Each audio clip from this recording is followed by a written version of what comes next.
ప్రభునందు ప్రియమైనటువంటి దేవుని పిల్లలకు ప్రభు అయిన యేసుక్రీస్తు వారి నామంలో వందనములు శుభములు మీకు తెలియపరిచిన పిల్లరా, మరి దేవాది దేవుడు మహోన్నతుల దేవుడు గతించిన దినమంతా కూడా ప్రభు తన కృపా వాత్సల్యంలో భద్రపరుచుకుని క్షేమారోగ్యమిచ్చి మరి నూతన దినాన్ని ప్రభు మనకు అనుగ్రహించారండి.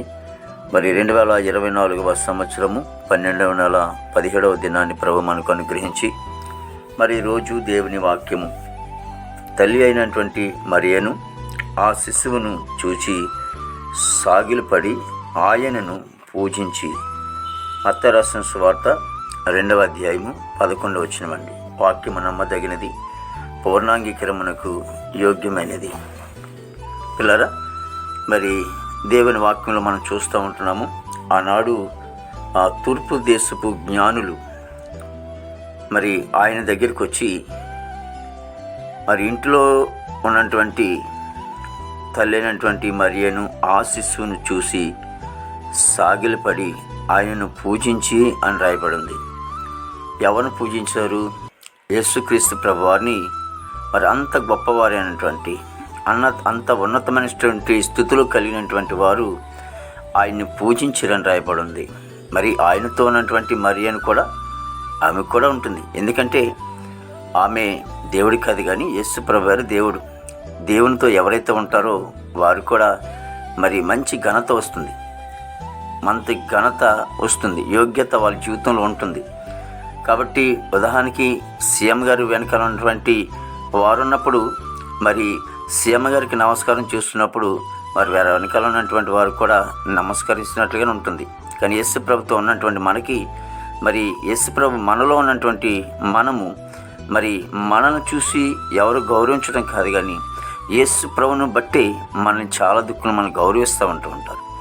కాబట్టి ఆ ఘనత, ఆ యోగ్యత మరి పొందుకోవాలంటే మరి యేసు ప్రభుని మరి సొంత రక్షకుడిగా అంగీకరించి మరి సొంత రక్షకుడిగా ఆయన అంగీకరించి ఆయనలో కొనసాగిస్తున్నప్పుడు మరి మనలో ఉన్నటువంటి గొప్ప ఆనందము, సంతోషం పట్టలేనిది. ప్రార్థన చేసుకుందామండి. ప్రేమగల తండ్రి, కృపలేశ్వరునికి స్తోత్రాలు స్తుతులు చెల్లిస్తూ ఉన్నాం ప్రభు. గొప్ప దేవునికి వందనాలు, ఆశ్చర్యకరునికి స్తోత్రాలు ప్రభు.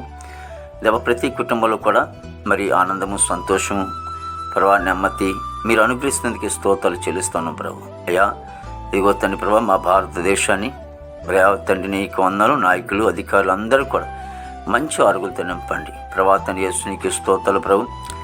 మరి నన్ను యవన బిడ్డలు ఎంతోమంది చెడు వ్యసనాలకు అలవాటు అయిపోయి దేవతని నీకు దూరం అయిపోతున్నారు, లోకానికి దగ్గరైపోతున్నారు. దేవతని వాళ్ళందరినీ కూడా రక్షించుకొని తండ్రి నాయన, రక్షించుకొని ప్రభు. దేవా, గొప్ప దేవునికి స్తోత్రాలు ప్రభు. ఆయన చేసే నరులు కాడి మోటి ఎంతో మేలు అని సెలవుస్తున్నారు తండ్రి ప్రభు. యవనస్తులు తన నడకను శుద్ధి చేసుకుంటున్నారు నాయకులు. దేవా, నీవే వాళ్ళని రక్షించుకొని ప్రార్థిస్తాం తండ్రి. విదేశంలోని బిడ్డలకు కూడా మంచి ఆరోగ్యాలతో నింపండి దేవ. చదువుకునే బిడ్డలకు మంచి జ్ఞానం ఇచ్చి నడిపించమని ప్రార్థిస్తాం తండ్రి. ఉద్యోగస్తులందరూ కూడా మంచి ఆరోగ్యాలతో నింపండి దేవ. పనికిళ్ళే బిడ్డలకు కూడా మంచి ఆరోగ్యాలతో నింపమని ప్రార్థిస్తామనికి స్తోత్రం. మా దేశ పాడి పంటలందరినీ కూడా మీరు ఆశ్రయించండి దేవ. ఇదిగో తండ్రి, మరి హాస్పిటల్లో రోగులను స్వస్థపరచండి. జైలు ఉన్న బిడ్డలు విడుదల చేయండి.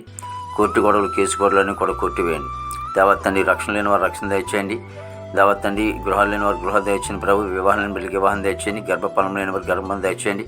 గర్భించే సుఖమైన డెలివరీ దయచేయండి. తల్లి బిడ్డకి క్షేమం దయచేయండి తండ్రి. ప్రతి సేవకుడు, సేవకుడు, వారి కుటుంబం, పరిచర్య, బిడ్డలందరినీ కూడా మీరు దీవించి ఆశ్రయించి దినమంతా కొన్ని విశేషమైన కృపతో నింపి నీ నామానికి మాత్రం మహిమ తెచ్చుకోండి. యేసుక్రీస్తు వారి నామములో అడుగుచున్నాం తండ్రి. ఆమేన్, ఆమేన్, ఆమేన్.